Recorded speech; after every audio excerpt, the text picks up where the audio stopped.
Buenos días y bienvenidos a mundodesconocido.es. ¿Dónde está el aliado del ser humano? ¿Dónde se encuentra? Aquel que nos puede ayudar y apoyar, aquel que nos puede defender y que vigila de nosotros. ¿Existe realmente ese aliado? Veréis, no soy yo el primero en afirmar que existen entidades suprahumanas que nos gobiernan, nos dominan y nos mantienen como una granja. Se alimentan de nosotros de alguna forma que no llegamos a comprender correctamente. La escala evolutiva en el universo y sobre todo la cadena alimenticia parece indicarnos que así es. Si hacemos un retrato o un dibujo de esa escala alimenticia, que la vamos a hacer ahora, nos damos cuenta de que algo ocurre por encima del ser humano. La existencia de estas especies suprahumanas por encima del ser humano no es una idea mía. David Icke, antes que yo, y por supuesto antes que David Icke, el gran Salvador Freixedo, fueron los primeros en postular estas teorías. Freixedo lo hacía de una manera muy inteligente, utilizando la lógica y por supuesto unos ejemplos muy concretos que parecía indicarnos que efectivamente existen entidades por encima del ser humano que no actúan de manera correcta desde nuestro código deontológico de conducta. Tal vez para ellas sea normal el de tentarnos y tenernos como una granja. No obstante, vamos a analizar dónde se encuentra el aliado del ser humano. Si atendemos a la escala evolutiva, quizás lo primero que encontramos es el mineral.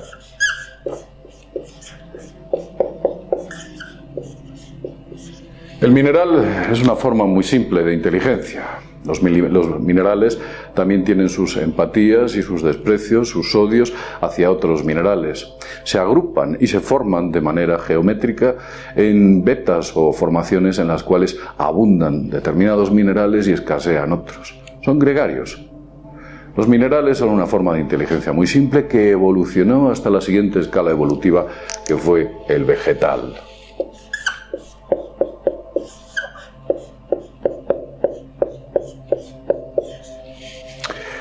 La ciencia actual no contempla que el vegetal tenga inteligencia.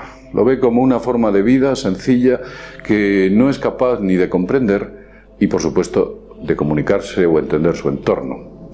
Y sin embargo, los vegetales se ha demostrado que son capaces de comunicarse a través de sus raíces.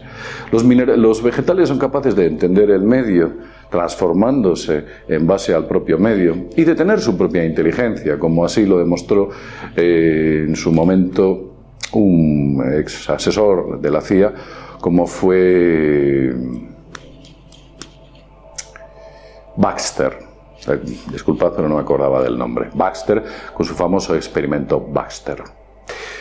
La siguiente escala o el siguiente reino dentro de esta escala evolutiva sería el reino animal. Y en el reino animal distinguimos una serie de clases importantes que son claramente determinantes. Una de ellas, o sería la siguiente, sería el herbívoro.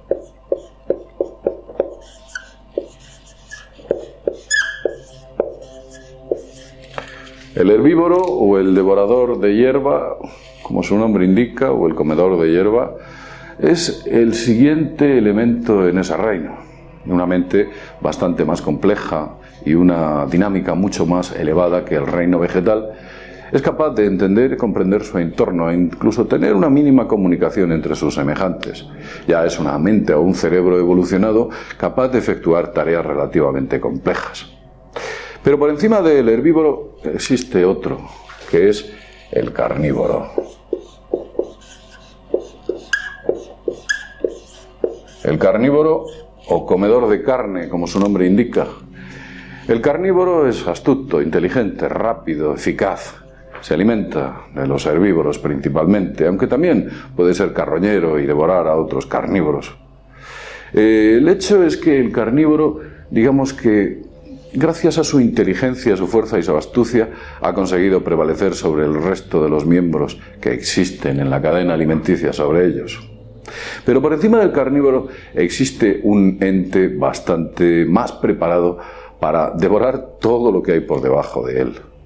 Un ente que nosotros pensamos que gobierna la Tierra y posiblemente el universo, al no haber sido descubierto científicamente vida más allá, aunque desde mundo desconocido sospechamos que el universo es un vergel de vida y de inteligencia. El siguiente sería el ser humano. Ser humano.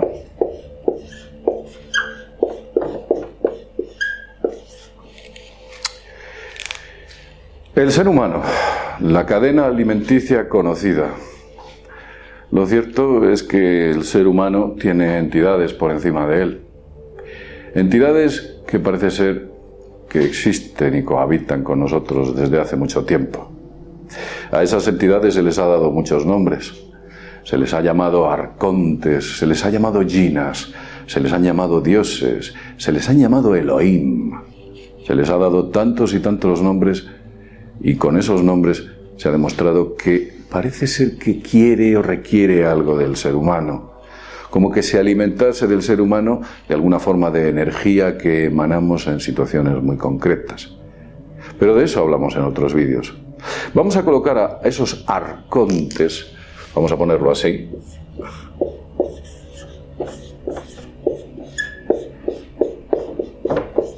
por encima del ser humano. Nosotros no entendemos a los arcontes ni somos capaces de verles, ubicarles o comprender su forma de actuar, de la misma manera que un vegetal nunca entendería qué haría un carnívoro o un herbívoro. O por supuesto el ser humano tampoco entiende qué es lo que hacen los arcontes. O el carnívoro no comprende por qué usted hace cosas tales como utilizar un monedero o utilizar las llaves de su casa. La cosa es más compleja de lo que parece, pero estamos viendo un proceso evolutivo con una serie de familias que pueden existir como esta de aquí y que parece ser que tienen todas las papeletas para que existan. La pregunta es, si existe este proceso evolutivo en el universo, ¿los arcontes son el final de esa cadena? ¿Acaba ahí esa cadena? La respuesta es muy simple y muy lógica. No. Por encima de estos arcontes hay algo. Algo que no comprendemos y que le vamos a dar el nombre de X. La pregunta es ¿quién es X? Y ahora vamos a buscar al aliado del ser humano. Para entender dónde está el aliado del ser humano deberíamos dividir los grupos existentes de manera par e impar, de una manera curiosa. Observe. En la parte A colocamos a estos grupos y en la parte B vamos a colocar a los siguientes o antecesores, como pueda ser así. B, B y B. Ocurre algo extraño en la evolución del ser humano, en la evolución universal, y es que parece ser que entre especies existe como una especie de proceso cíclico en la cual unos son del grupo A y otros son del grupo B. Lo podemos poner más correctamente así. Unos son del grupo A y otros son del grupo B. Si observa usted detenidamente esta clara diferencia entre el grupo A y el grupo B, verá algo curioso. El grupo B siempre tiene como enemigo al A en la parte superior y al A en la parte inferior. El grupo A tiene como enemigo al B en la parte superior y al B en la parte inferior. Digamos que estos ciclos crean como una especie de supervivencia universal en la cual un grupo se alimenta del anterior o es enemigo del anterior, independientemente de que el ser humano se coma todo lo que hay por debajo o que incluso los carnívoros lleguen a comer plantas. Pero si nos centramos, vemos que el vegetal se come al mineral y es enemigo del mineral, pero este vegetal tiene como enemigo al herbívoro.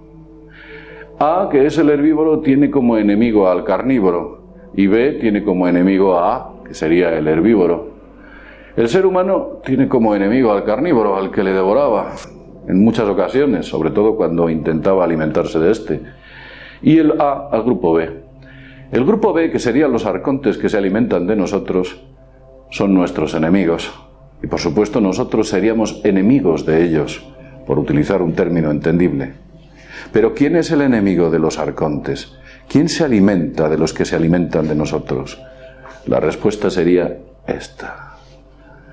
¿Quiénes son ellos? Evidentemente hay un axioma que dice: el enemigo de mi enemigo es mi amigo. Por tanto, el ser humano no debería temer mucho al grupo X, pero los arcontes deberían tener auténtico pánico al grupo X. Por consiguiente, si nosotros intentamos buscar un aliado dentro de la escala evolutiva por encima de esos arcontes, los encontraríamos aquí, en X. ¿Quiénes son X? Tal vez esos extraños ángeles protectores que en un momento concreto hacen o producen un milagro para que usted consiga tal o cual cosa. Tal vez esa extraña casualidad que ha producido que usted no haya tenido un accidente. Tal vez esas extrañas y sutiles fuerzas que consiguen que usted alcance aquello que desea. Quizás son los que ahuyentan a los arcontes. Tal vez son los que han entregado cierto conocimiento a la humanidad, conocimiento elevado y espiritual. ¿Son esos los que corresponden al grupo X? ¿Están aquí nuestros aliados? Sospecho que sí. Aquí es donde se encuentran. ¿Cuál es su nombre? ¿Quiénes son? ¿Siguen entre nosotros? ¿Cómo podemos contactar con ellos? ¿O no podemos? ¿Son ellos los que contactan con nosotros? ¿Qué es lo que esperan del ser humano? ¿Por qué los arcontes pueden temer al grupo X? Son muchas preguntas, pero desde luego la lógica parece indicarnos que efectivamente existe un grupo en el cual nosotros podríamos tener mejor acogida que en el grupo superior al ser humano, los arcontes, los jinns, muchos de los antiguos dioses de los que se hablaba en la antigüedad. Lo dicho, como siempre decimos, desde mundodesconocido.es, nos vemos en el próximo videoprograma. Hasta pronto.